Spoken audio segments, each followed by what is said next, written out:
Shalom semuanya, puji Tuhan. Hari ini kita merayakan Paskah. Dia telah bangkit. Ini adalah kemenangan iman kita. Hai maut, di manakah sengatmu? Yesus Kristus telah bangkit dari kematian. Teman-teman, hari ini kita belum bisa bersekutu bersama di gereja, maka itu saya ingin tetap membuat renungan ibadah online, terutama bagi teman-teman, jemaat dan pengurus GKT Raja Daud Jakarta. Tentu ini hari yang bersuka cita bagi kita orang Kristen, tapi jangan hanya bersuka cita seperti biasa, bukan hanya hari Minggu yang biasa, tapi Paskah ini memiliki makna yang sangat luar biasa. Hari ini saya akan membahas mengenai fakta kebangkitan, karena tahun lalu jika teman-teman masih ingat kita sudah membahas tentang kebangkitan kita. Hari ini saya ingin khusus membahas kebangkitan Kristus. Perikop sebelumnya. Teman-teman persiapkan Alkitabnya. 1 Korintus 15 ayat 4. Surat Paulus kepada jemaat Korintus, 1 Korintus 15 ayat 4. Ini adalah di perikop kebangkitan Kristus. Kalau tahun lalu kita menggalinya di kebangkitan kita, perikop sesudah ini. Mari kita menggali firman hari ini, belajar di hari yang berbahagia di Paskah ini.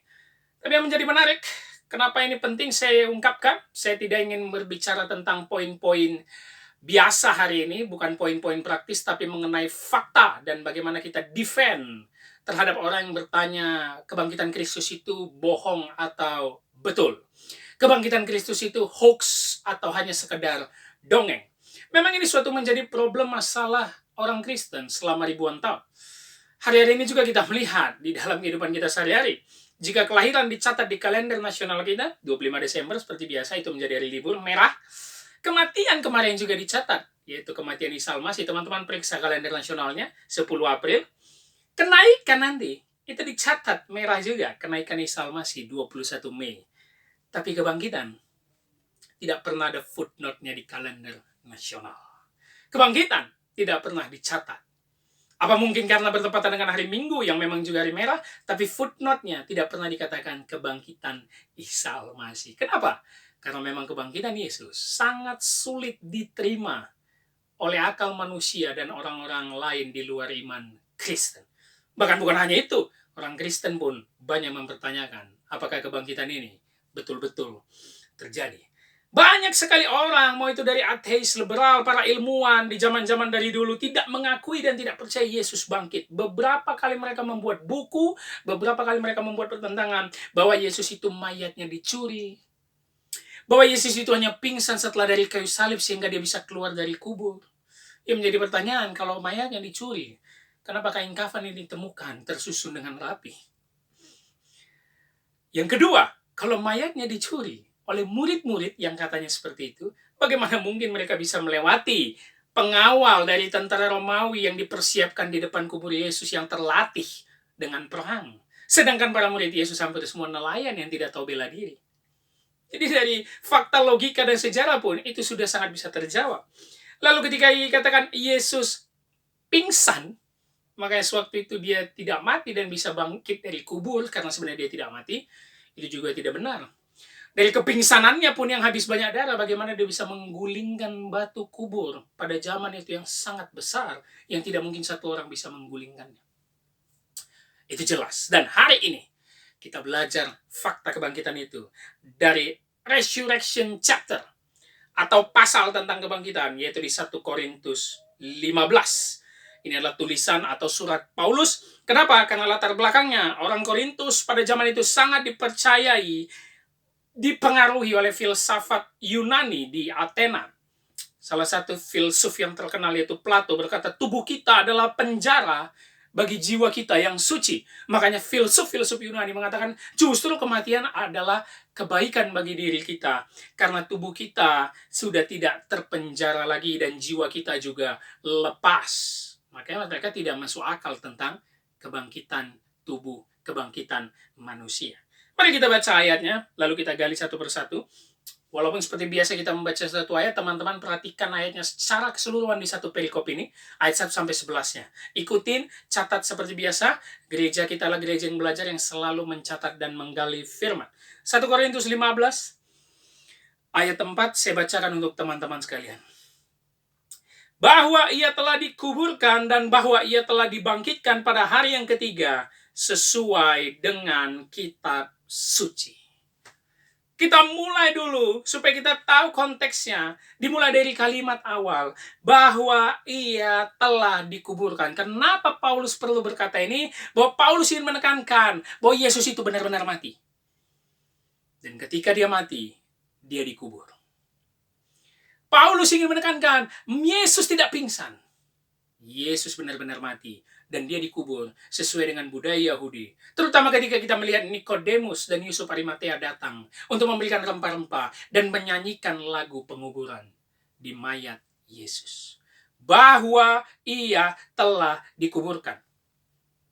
Dan ini ditekankan Paulus di ayat di atasnya atau sebelumnya ayat 3. Sebab yang sangat penting ku sampaikan kepadamu. Sangat penting.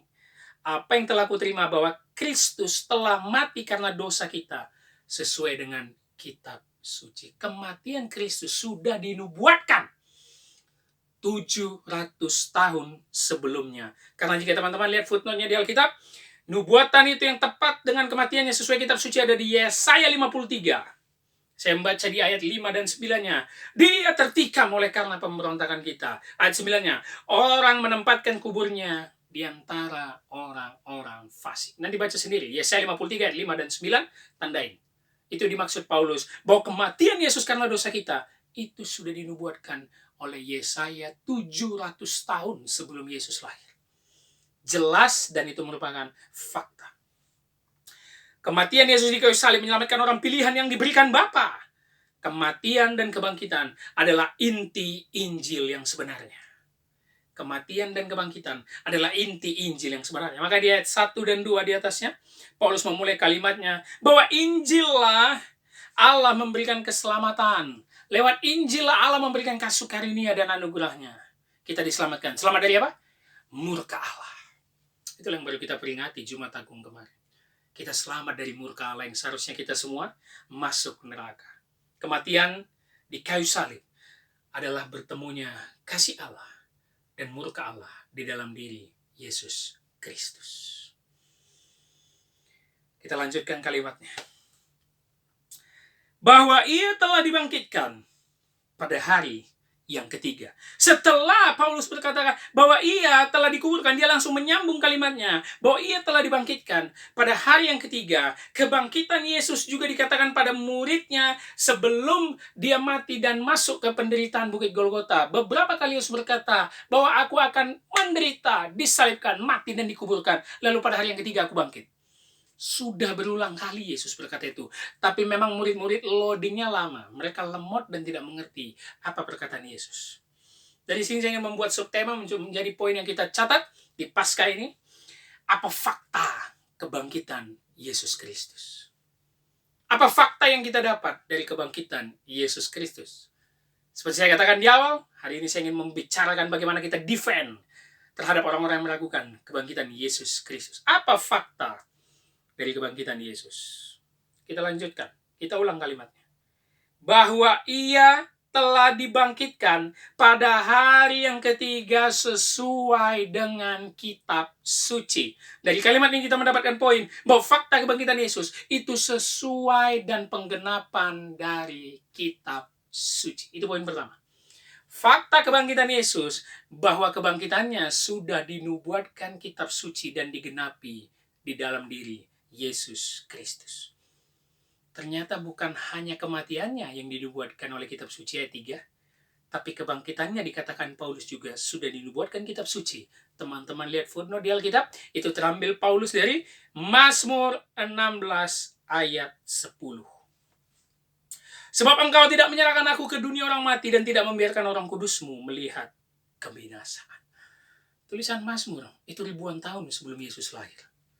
Akhirnya tergenapi. Dan benar-benar Yesus bangkit dari kematian.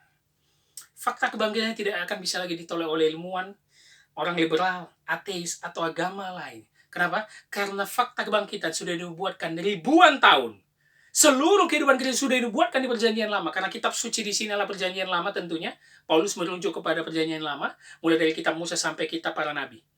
Sudah dibuatkan mulai dari kelahiran, kehidupan, kematian, kebangkitan, kenaikannya yang ke surga, bahkan kedatangannya kedua kali. Itu sudah dinubuatkan kitab suci di perjanjian lama ribuan tahun lamanya. Itu fakta yang luar biasa.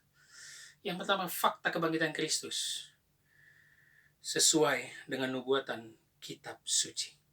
Bahkan nanti di ayat 13 dan 16-nya, di pasal 15 ini, Paulus berkata, jika tidak ada kebangkitan, maka sia-sialah iman kita. Buat apa kita percaya kepada dia? Toh dia sama dengan manusia lain yang hidup dan mati secara normal. Buat apa? Kata Paulus. Salah satu teolog yang menjadi favorit saya, John Calvin, berkata, oleh kematiannya di kayu salib, dosa kita diambil. Dan oleh kebangkitannya, kita diberi kebenaran, diperbaharui, dan dipulihkan. Jadi kematian dan kebangkitan tidak bisa dilepaskan. Kematiannya membuat kita dalam posisi normal dan netral. Ditambah kebangkitannya membuat posisi kita plus. Karena kita mendapatkan kebenaran dipulihkan dalam Yesus Kristus. Dia Allah yang hidup. Amin. Dia Allah yang hidup. Maka itu kita harus mati. Dosa kita harus mati bersama dia. Dan kita bangkit juga bersama dia. Ingat apa? Lahir baru. Jangan main-main lagi teman-teman. Ayo kita lahir baru. Jangan main-main lagi. Sebab dia hidup, ada hari esok. Bukankah itu lagu yang sering kita nyanyikan? Sebab dia hidup, ada hari esok. Maka di dalam iman Kristen, kalau engkau percaya Yesus mati untuk dosamu, dan dia telah bangkit memberi kemenangan, tidak ada lagi dong kata putus asa. Tidak ada lagi dong kata menyerah.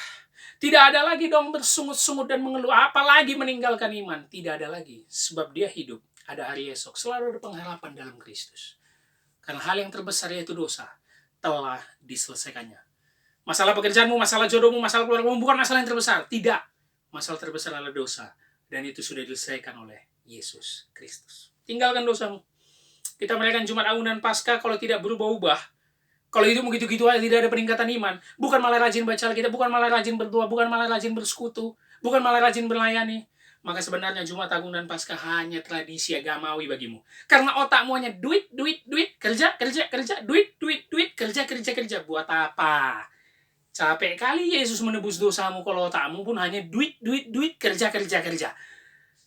Bagaimana iman Kristen ini sekarang? Menganggap Jumat Agung dan Paskah hanya tradisi agamawi. Yang penting duit, yang penting bisa beli mobil, yang penting bisa cicil rumah, yang penting nikah, bisa punya anak. Buat apa gitu-gitu aja? Bagus kok usah ngerayain Jumat Agung dan Paskah. Buat apa? Capek kau nonton Passion of the Christ kau nangis. Paskah kau sok senang-senang. Masuk hari Senin selesainya, udah. Tak ada ingat lagi tuh pengorbanan Yesus. Udah, yang malas gereja minggu depannya pun malas gereja. Yang keras kepala nggak ada. Merendah hati nggak ada. Yang pelit makin pelit nggak ada. Buat apa? Ayo dong. Paulus sangat mengerti. Kebangkitannya sangat luar biasa. Itu poin pertama. Bahwa fakta kebangkitannya sesuai dengan kitab suci. Yang kedua, fakta kebangkitannya disaksikan oleh banyak orang. Ayat 5-7. Teman-teman tandai ayat 5-7. Ayat 5-nya dia menampakkan diri kepada Kefas dan ke-12 murid. Ayat 6-nya kepada 500 orang sekaligus. Dan ayat 7-nya kepada Yakobus dan semua rasul. Yakobus adalah saudara dan kerabat terdekat. Ayat 5-7. Membuat kita mengerti fakta kebangkitan Yesus. Itu fakta karena disaksikan oleh banyak orang. Ternyata bukan hanya tradisi kitab suci sebagai penguat Yesus betul-betul bangkit. Tetapi tradisi kesaksian orang-orang terdekat dan banyak orang. Kenapa ini penting? Karena dalam tradisi Alkitab atau budaya kuno, terutama budaya Yahudi, sesuatu hal dikatakan sah, dikatakan benar, dikatakan layak diterima jika sudah ada 2 atau 3 saksi yang menyatakan itu benar. Kalau hanya kita yang menyatakan sendiri, ada melihat suatu keajaiban, itu belum tentu benar. Harus ada 2-3 orang saksi menyatakan itu benar. Tapi Paulus menekankan ayat 5-7, bukan ayat 2-3 orang. 500 orang lebih menyaksikan kebangkitan Yesus. Kalau hanya 1-2 orang mungkin kebetulan, mungkin halusinasi. Tapi 500 orang sekaligus, itu bukan kebetulan dan bukan halusinasi. Mutlak Yesus betul-betul bangkit. Itu fakta, tidak bisa ditolak. Pertama dia menunjukkan kepada kerabat terdekatnya. Petrus, rasul-rasul, Yakobus. Lalu kepada murid-murid pengikutnya yang lain. Yang digembalakan oleh Petrus. 500 orang. Fakta yang sangat luar biasa teman-teman. Kebangkitannya disaksikan oleh banyak orang. Salah seorang teolog pernah berkata, C.S. Lewis berkata, hanya 3 kok kriteria Yesus kalau kalian tidak percaya. Pertama, dia orang gila. Kedua, dia pembohong. Ketiga, mau tidak mau, kalau 2 ini tidak benar, dia benar-benar Allah dan Juru Selamat. Pertama, dia orang gila yang menyatakan dia bisa bangkit dari kematian. Kedua, dia seorang pembohong. Yang ketiga, engkau harus mengakui dia benar-benar Allah yang hidup. Sekarang kita adalah saksinya. Kita saksinya dengan iman bahwa dia Allah yang hidup. Itu jelas. Kita tidak seberuntung Kefas, tidak seberuntung Yakobus dan 500 orang yang menyaksikan secara langsung dia bangkit. Kita menyaksikan dia Allah yang hidup dari apa yang tertulis dari firman-Nya di kitab suci. Dia Allah yang hidup. Kenapa? Buat apa kita mau pelayanan? Buat apa kita mau berkorban? Buat apa kita mau merintis gereja kalau kita menyembah Allah yang mati? Buat apa? Karena semua orang juga pasti mati. Tidak ada hebatnya. Tapi karena dia bangkit sesuai dengan kitab suci, sesuai dengan nubuatan ribuan tahun dari nabi-nabi, dan sesuai dengan kesaksian banyak orang, 500 orang lebih, maka kita pun melayani dengan membayar harga berkorban mati-matian, menyembah Allah yang hidup yang telah menebus dosa kita. Jadi semua punya alasan yang jelas, tidak main-main. Engkau jadi Kristen puluhan tahun, tapi kalau hanya gereja tidak ada pertumbuhan, itu namanya main-main. Engkau tidak menganggap Allah hidup. Itu namanya main-main, teman-teman. Makanya saya peringatkan, yuk, Jumat Agung dan Paskah ini di 2020 ini spesial loh. Ini spesial. Spesial, berbeda, menyedihkan. Kenapa? Berbeda karena kita tidak bersekutu bersama. Kita tidak melakukan perjamuan kudus bersama kemarin Jumat Agung. Kita tidak merayakan Paskah bersama. Anak-anak sekolah minggu tidak ada yang bermain mencari telur. Ini berbeda sekali. Menyedihkan kenapa? Ini di tengah-tengah wabah dunia, virus corona. Kalau engkau masih menganggap Jumat Agung dan Paskah ini sama ya udahlah. Yesus mati, oh iya. Bangkit, oh iya. Tapi dalam hidupmu, engkau tidak mau melayani Allah yang bangkit. Engkau tidak sungguh-sungguh mempelajari firman Allah yang bangkit. Engkau sedang mempermalukan Tuhan.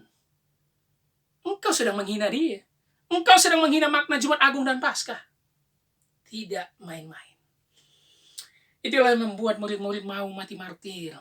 Mau mati gila-gilaan, berkorban gila-gilaan. Mereka tidak takut, mereka mengorbankan nyawanya tidak takut. Kenapa? Melayani Allah yang hidup. Kenapa? Karena setelah mati pun mereka tahu. Mereka akan hidup bersama kemuliaan Allah kekal di surga. Itu yang dirindukan orang. Di luar Yesus, semua orang pasti matinya konyol. Dengarkan baik-baik kalimat saya. Di luar Yesus, semua orang matinya pasti konyol. Orang Kristen hidup itu 2 kali, mati sekali. Di luar Yesus, hidup sekali, matinya 2 kali. Orang Kristen hidup 2 kali. Hidup normal jasmani pertama kita menjalani sampai usia kita tua. Setelah kita mati sekali, hidup 2 kali di kehidupan kekal bersama Allah di surga. Tapi orang yang tidak percaya, hidupnya sekali, hidup jasmani menjalani hidup, mati sekali di liang kubur, mati 2 kali tersiksa di neraka yang kekal. Jangan main-main.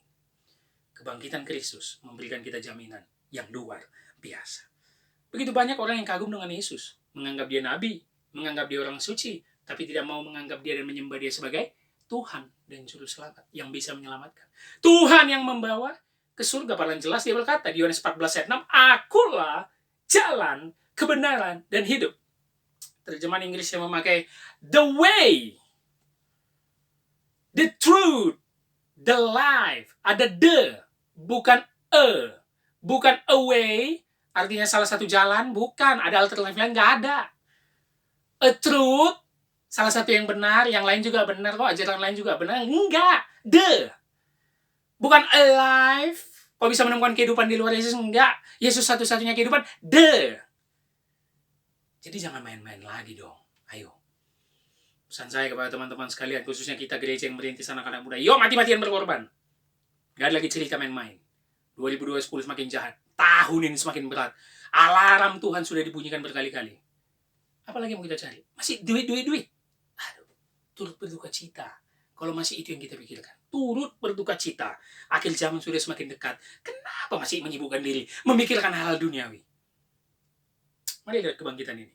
Lihat fakta kebangkitan ini. Kita tidak meragukan lagi keselamatan yang diberikannya kepada kita. Kalau sudah tidak kita ragukan lagi, maka mati-matianlah kita. Menggebu-gebu melayani Tuhan. Yes. Siapa yang tidak percaya kepadanya akan binasa. Siapa yang tidak percaya Yesus bangkit Sungguh ini adalah orang bodoh. Walaupun di dunia dia kelihatan orang pintar, sesungguhnya dia orang paling bodoh. Yes, itu yang paling penting. Yang ketiga, poin pertama, fakta kebangkitannya sesuai dengan kitab suci, sesuai dengan nubuatan. Yang kedua, sesuai dengan kesaksian orang terdekat dan banyak orang. Yang ketiga, fakta kebangkitannya dialami langsung oleh pengalaman pribadi Paulus. Poin ketiga, fakta kebangkitan Yesus di Paskah yang kita rayakan ini. Yang ketiga, kebangkitannya dialami langsung pengalaman oleh Paulus. Itu ada di ayat 8 sampai habis 11. Ayat 8-nya, dia berkata apa? Dan yang paling akhir dari semuanya, ia menampakkan diri juga kepadaku, sama seperti kepada anak yang lahir sebelum waktunya. Ayat 9, karena aku yang paling hina dari semua rasul, bahkan tidak layak disebut rasul, sebab aku menganiaya jemaat Allah. Di mana Paulus bertemu Yesus? Saat dia ingin menganiaya orang Kristen, perjalanan menuju Damsyik. Yesus datang dalam penglihatan cahaya. Saulus, Saulus, kenapa kau menganiaya? Siapakah engkau, Tuhan? Akulah Yesus yang kau aniaya itu. Ini merupakan fakta yang tidak bisa dielakkan. Kenapa, teman-teman? Mungkin sampai poin kedua, fakta disaksikan oleh banyak orang. Mungkin dengan keras kepalanya banyak orang yang akan bilang, itu kan orang dekat. Mungkin mereka berkompromi untuk mengatakan Yesus bangkit. Paulus tidak kenal Petrus. Paulus tidak kenal Yakobus. Paulus tidak kenal 500 orang itu. Paulus mengalami pribadi.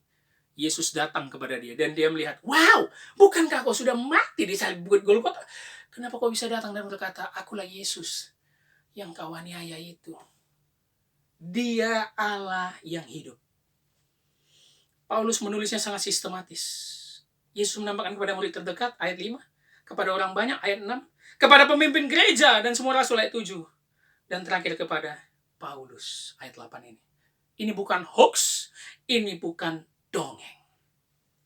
Padahal kita tahu, Paulus sangat membenci kekristenan. Paulus sangat membenci nama Yesus. Dia ingin menganiaya orang Kristen. Tapi lewat anugerah yang diberikan, Paulus mendapatkan kehidupan yang baru. Dia lahir baru. Dia menyatakan, Yesus adalah Allah yang hidup. Dia mendapat anugerah. Maka dia bilang di ayat 10 tadi apa? Dialah orang yang paling hina, tapi dia mendapat anugerah. Dengan segala kepintarannya ketika Yesus mendatangi dia dalam penglihatan cahaya, dia berkata, siapakah kau Tuhan? Bukankah Paulus orang terpelajar? Dia tahu Allah, dia tahu Tuhan. Kenapa dia bertanya, siapakah kau Tuhan? Karena seperti saya katakan tadi, jika engkau tidak percaya Yesus mati, jika engkau tidak percaya Yesus bangkit, jika engkau tidak percaya Yesus juru selamat satu-satunya di dunia ini yang menyelamatkan, yang membawa ke surga, engkau orang paling bodoh. Bodoh. Saya ulangi, bodoh. Ya. Hanya anugerah yang membuat kita bisa mengenal Yesus. Hidup Paulus langsung berubah 180 derajat. Karena dia mengalami pribadi. Allah yang hidup itu datang kepada dia. Dia menulis 13 surat di Perjanjian Baru. Penuh dengan teologi yang sangat luar biasa. Untuk menceritakan siapa Yesus yang sebenarnya. Dari poin ketiga, fakta kebangkitan. Pengalaman Paulus ini. Ini menjadi refleksi kita. Sudahkah engkau mengalami Yesus? Sudahkah engkau memiliki pengalaman dengan Allah yang hidup itu? Sudahkah engkau memiliki pengalaman selama puluhan tahun hidupmu ini dengan Yesus yang kau percaya telah bangkit hari ini? Sudahkah? Beritakan kepada banyak orang. Jangan hanya diem. Jangan hanya kerja. Jangan hanya cari duit. Bukan. Beritakan Injil. Itu amanat agung. Beritakanlah Injil ke seluruh dunia. Sudahkah kau mengalami pengalaman itu? Itu yang paling penting. Yesus adalah kebangkitan. Mari kita alami kebangkitan yang luar biasa. Walaupun kita tahu, sebelum Yesus bangkit di kisah Alkitab sudah banyak yang bangkit. Lazarus bangkit, anak janda bangkit, banyak yang bangkit. Tapi apa yang diperbuat mereka setelah itu? Tidak ada. Yesus bangkit memberikan kita kemenangan dari maut. Dia memberi kemenangan kita atas kutuk dosa, karena upah dosa adalah maut. Alami pengalaman pribadi dengan Yesus. Dimulai dari hal kecil, teman-teman. Baca Alkitabmu. Bangun pagi berdoa mengucap syukur. Baca Alkitabmu 1 pasal, 2 pasal. Merenung, gali firman, garis bawahi mana yang sulit. Ikuti Bible study. Catat khotbah. Sharing sama teman-teman. Luangkan waktu bagaimana mungkin. Senin sampai Jumat kau sudah bekerja, Sabtu santai-santai, Minggu hanya gereja tok sepanjang hidup. Buat apa? Buat apa Senin sampai Jumat capek kerja, pulang malam tidur. makan, tidur.